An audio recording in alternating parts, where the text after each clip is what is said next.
Maganda na yung ano namin. Yan, lalaki ng mga halaman. Tapos, ayan o. Ang lalaki ng isda. Ayan, pinaka-aquarium nilang laki. Palaisdaan. Ayan. Tapos, at ayan ang bahay kubong tambayan ng mga Chinese. Ayan. At dito naman po, ayan. May display pang alak ha. Ayan ang manukan.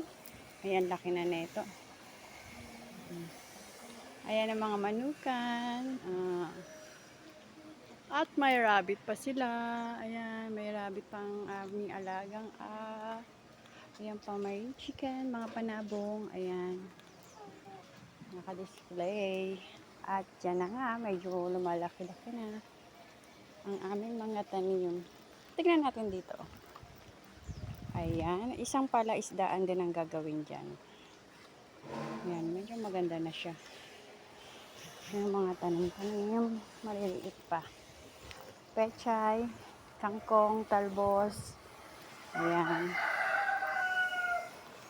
Yung mga kangkong. Spinach na mga Chinese. Papaya. Ayan.